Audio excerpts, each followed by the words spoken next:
Nabi Musa bisa membuat mujizat.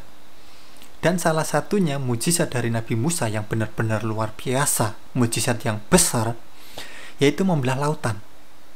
Tujuan atau manfaatnya untuk mengeluarkan bangsa Israel dari tanah Mesir. Nah, ini nabi besar ya, nabi yang benar. Ada penyertaan Tuhan yang benar, Tuhan yang maha kuasa di situ. Luar biasa sekali. Nah, kalau nabi-nabi palsu ya pasti nggak bisa ya membuat mujizat-mujizat seperti itu. Kalau nabi-nabi palsu ya mungkin yang bisa ya cuma belah duren. Nah, kalau belah duren saya sendiri juga bisa. Dibelah durennya, kemudian dimakan, wah enak sekali.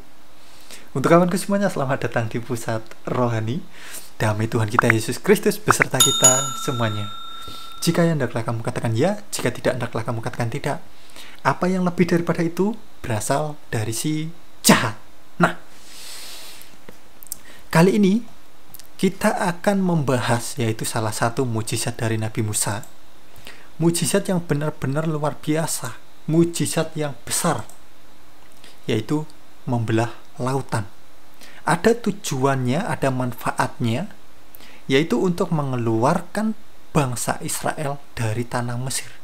Nah, ada Tuhan yang benar, Tuhan yang maha kuasa, berkuasa di situ. Nah, dan memberikan mujizat itu melalui perantaraan Nabi Musa. Oke? Nah, dan sekalian di sini kita akan memberikan pengajaran mengenai nabi-nabi palsu dengan pengajaran-pengajaran palsunya. Oke? Langsung saja mari kita baca, yaitu dari Keluaran pasal ke-14. Kita baca dari ayat ke-21.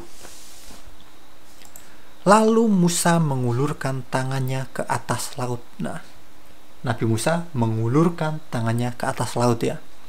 Dan semalam-malaman itu Tuhan menguakkan air laut dengan perantaran angin timur yang keras, membuat laut itu menjadi tanah kering. Maka terbelahlah air itu. Jadi ini yang melakukan yaitu Tuhan, oke?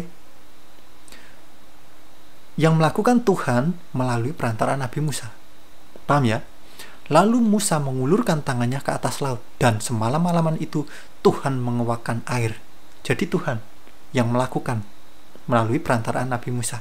Nah, jadi yang berkuasa ini Tuhan. Oke? Yang berkuasa ini Tuhan. Kuasa Tuhan itu diberikan mujizat itu melalui perantaraan Nabi Musa.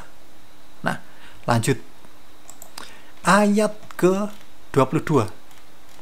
Demikianlah orang Israel berjalan dari tengah-tengah laut itu, di tempat kering, sedang di kiri dan di kanan mereka air itu sebagai tembok bagi mereka.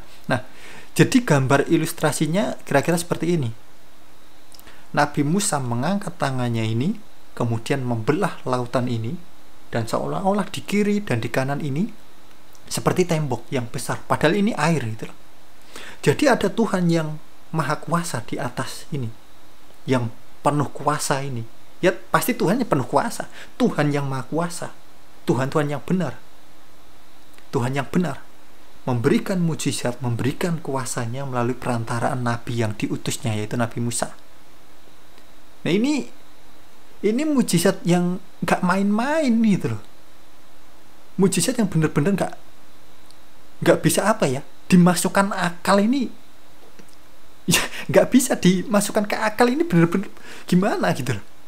Laut kemudian bisa dibelah gitu loh. Melalui angin, ada angin yang kuat kan gitu. Dan Tuhan yang melakukan itu melalui perantaraan nabinya. Ini benar-benar kalau di akal itu, wah kok bisa ya laut terbelah. Ya kalau Tuhan yang benar, Tuhan yang maha kuasa ya pasti bisa, dan melalui perantaraan nabinya, nabi-nabi yang benar-benar dipilih, nabi yang benar juga itu loh. Oke, lanjut. Nah, kemudian setelah bangsa Israel ini lewat melalui tengah-tengah laut ini ya kalau membayangkan ini sangat apa ya, ngeri ya, lewat gini laut yang besar, kemudian lewat di tengah-tengah jalan yang panjang. Wah, ini merinding, ini ngeri. apa ya, bukan ngeri, tapi membayangkan itu bener-bener wah gitu loh pokoknya. Lanjut di ayat ke-26, setelah Nabi Musa dan bangsa Israel ini melewati laut yang terbelah, berfirmanlah Tuhan kepada Musa. Nah ini Tuhan berfirman secara langsung pada Nabi Musa tanpa melalui perantaraan siapa, mungkin melalui perantaraan malaikat dan sebagainya. Nah ini nanti kita setelah ini akan kita bahas juga. Oke, kenapa kok Tuhan ini selalu, kalau kita baca di dalam kitab suci, Tuhan ini berfirman secara langsung pada nabi-nabinya tanpa melalui perantaraan malaikat. Ini ada tujuannya ini loh. Ada tujuannya apa? Ya, setelah ini nanti kita akan bahas. Berfirmanlah Tuhan kepada Musa, ulurkanlah tanganmu ke atas laut, supaya air berbalik meliputi orang Mesir, meliputi kereta mereka dan orang mereka yang berkuda. Tuhan ini berfirman kepada Nabi Musa secara langsung. Disuruh apa Nabi Musa? Untuk mengulurkan tangannya lagi.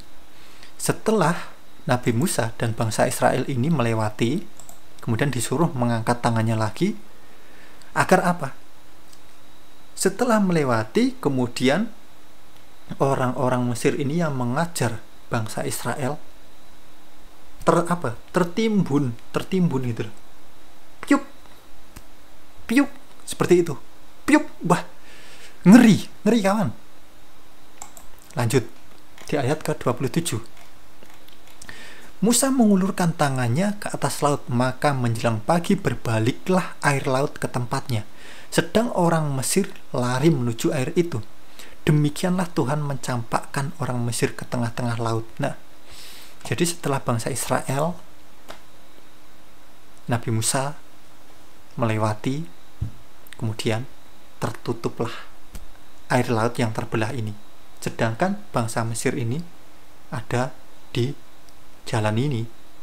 Bujus, seperti itu. Nah, ini benar-benar mujizat kuasa yang luar biasa di sini kawan. Nah, kemudian lanjut. Kenapa ini kok Tuhan ketika berfirman pasti secara langsung? Kalau teman-teman baca di dalam kitab suci, di Alkitab ya, Tuhan ini berfirman kepada para nabi ini secara langsung tanpa melalui perantaraan itu. Kenapa? Mari kita baca 2 Korintus pasal ke-11 ayat ke-14. Karena di sini poinnya di sini. Saya beri warna merah ya poinnya. Nah, langsung poinnya saya beri warna merah di sini. Mari kita baca dari awal ya. 2 Korintus pasal ke-11 ayat ke-14. Hal itu tidak usah mengherankan, sebab iblis pun menyamar sebagai malaikat terang. Nah, jadi iblis atau setan ini bisa menyamar gitu loh. Jadi kalau orang-orang nggak ngerti, mungkin ada nabi-nabi palsu dan lain sebagainya yang mengaku-ngaku bertemu dengan malaikat di mana. Nah, ini perlu dipastikan mujizatnya ini ada manfaatnya atau enggak, tujuannya apa dan lain sebagainya. Contoh Nabi Musa, mujizat-mujizatnya apa? Bukan untuk dirinya, bukan untuk dirinya sendiri, tetapi untuk bangsanya, untuk kaumnya, bangsa yang besar. Itu tujuannya, manfaatnya, mengeluarkan bangsa Israel dari tanah Mesir. Oke, paham ya? Nah, kalau nabi-nabi palsu, nah teman-teman harus ngerti. Perlu diselidiki, benar gak nabi itu asli atau enggak? Mujizatnya seperti apa? Manfaatnya seperti apa? Ada manfaatnya atau enggak? Untuk kepentingan dirinya, ataukah untuk kepentingan banyak orang? Untuk bangsanya, untuk kaumnya, dan lain sebagainya. Nah, dan pasti mujizatnya ya mujizat-mujizat yang jelas ya. Salah satunya seperti contoh Nabi Musa ini. Oke, nah lanjut. Jadi iblis ini bisa menyamar. Iblis, setan ini bisa menyamar sebagai malaikat.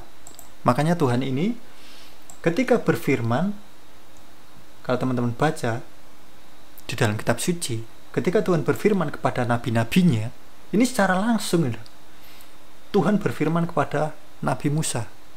Tuhan berfirman kepada Elia dan lain sebagainya. Oke, paham ya? Nah, jadi tanpa melalui perantaraan malaikat. Kenapa? Nanti takutnya yang ditemui nabi tersebut ini bukan malaikat, tetapi apa? Tetapi iblis yang menyamar ini. Nah, kalau iblis yang menyamar, nah ini kan ngeri sekali.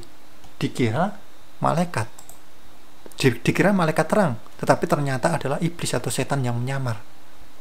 Nah, kemudian memberikan bisikan-bisikan yang gak baik kepada nabi-nabi palsu. Agar apa? Agar melakukan hal-hal yang tidak baik juga pastinya. Hal-hal yang sebenarnya merugikan, penuh dengan kedagingan mungkin. Nah, jadi pengajaran kita harus waspada. Oke? Terhadap nabi-nabi palsu yang menyamar. Seolah-olah seperti domba. Padahal adalah serigala yang buas. Di sini kita bisa baca di Injil Matius pasal ke-7 ayat ke-15. Mari kita baca. Waspadalah terhadap nabi-nabi palsu. Nah, jadi kita harus waspada. Di sini kita itu diajarkan waspada terhadap nabi-nabi palsu. Nah, jadi sekalian di sini kita membahas mujizat Nabi Musa yang benar-benar luar biasa itu tadi, yaitu membelah lautan. Tujuan atau manfaatnya untuk mengeluarkan bangsa Israel dari tanah Mesir, sekaligus kita belajar agar apa? Nah, ini kita diajarkan agar waspada. Waspada apa? Waspada kepada atau terhadap nabi-nabi palsu yang datang kepadamu dengan menyamar seperti domba, tetapi sesungguhnya mereka adalah serigala yang buas. Nah, jadi nabi-nabi palsu ini yang menyamar seolah-olah ini memang seperti domba, padahal adalah serigala yang buas. Saya ini nabi benar, saya ini utusan Tuhan yang benar, kamu harus melakukan ini, melakukan itu, mungkin yang bersifat dengan penuh kedagingan. Nah, manusia ini kan kalau ditipu dengan kedagingan, dengan nafsu, ini sangat gampang untuk terlena gitu. Nah, sedangkan di ajaran kita, di kekristenan, ajaran Tuhan Yesus Kristus itu apa? Kita harus melawan yang namanya hawa nafsu, sangkal diri, pikul salib. Nah, itu kan sangat jelas sekali. Nah, kemudian saya berikan tambahan dari 2 Petrus pasal kedua ayat ke-4. Dan setan atau iblis yang menyamar ini biasanya ini berada di tempat-tempat yang gelap-gelap, atau biasanya berada di dalam goa-goa. Di sini kita bisa baca yaitu dari 2 Petrus pasal kedua ayat ke-4. Mari kita baca. Sebab jikalau Elohim tidak menyayangkan malaikat-malaikatnya yang berbuat dosa. Nah, ini maksudnya malaikat-malaikat yang berbuat dosa ini malaikat yang memberontak, malaikat yang menentang Tuhan, yang melawan Tuhan, yaitu setan, roh-roh jahat, iblis ini maksudnya. Tetapi melemparkan mereka ke dalam neraka dan dengan demikian menyerahkan ke dalam gua-gua yang gelap untuk menyimpan mereka sampai hari penghakiman. Nah, jadi iblis, setan, roh-roh jahat ini berada di dalam gua yang gelap. Nah, ini saya berikan warna merah ya, saya tandain. Nah, jadi iblis, setan, roh-roh jahat ini berada di dalam gua-gua yang gelap. Dan ini bisa menyamar. Nah, bisa menyamar seolah-olah seperti malaikat terang. Padahal itu bukan malaikat terang, tetapi adalah iblis yang biasanya berada di dalam gua-gua yang gelap. Nah, ini kan kalau teman-teman tahu, biasanya orang-orang yang percaya dengan hal-hal seperti itu ya, hal-hal yang gak baik ya, biasanya kan ke tempat-tempat yang angker-angker gitu kan, di dalam gua-gua yang gelap, kemudian di bawah pohon-pohon yang besar kan gitu. Untuk mencari apa? Kan untuk mencari wangsit atau apa? wangsit. Nah, kalau nabi-nabi palsu ini ya untuk mencari apa? Untuk mencari wahyu-wahyu palsu atau firman-firman palsu yang penuh dengan apa? Nafsu, kedagingan. Biasanya kan untuk itu tujuannya. Nah, jadi ini kurang lebih juga sama seperti zaman sekarang pun banyak orang-orang yang mencari wangsit dan lain sebagainya ke tempat-tempat angker kan gitu. Sama seperti nabi-nabi palsu juga.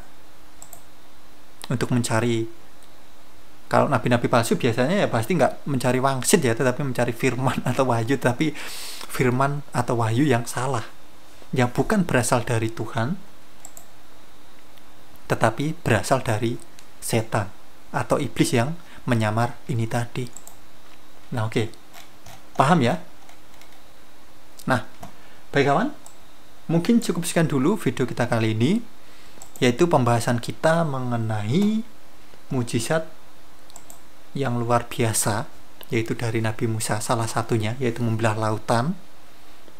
Ada tujuan, ada manfaatnya, yaitu untuk mengeluarkan bangsa Israel dari tanah Mesir. Ada Tuhan yang berkuasa di situ, Tuhan yang benar melalui perantara nabinya, nabi yang dipilihnya, yaitu Nabi Musa. Sekaligus pembelajaran terhadap nabi-nabi palsu agar kita waspada ya. Nah, baik kawan, cukup sekian dulu video kita kali ini. Semoga teman-teman saudaraku semuanya terberkati. Untuk teman-teman yang mungkin baru saja menonton video di channel YouTube Pusat Rohani, bisa dukung kami dengan cara tekan tombol subscribe-nya untuk mendukung channel ini agar terus berkembang dan mewartakan kerajaan Tuhan kita, Yesus Kristus. Baik kawan, terima kasih sudah menonton video di channel YouTube Pusat Rohani. Damai Tuhan kita Yesus Kristus beserta kita semuanya. Terpujilah Tuhan kita Yesus Kristus. Amin.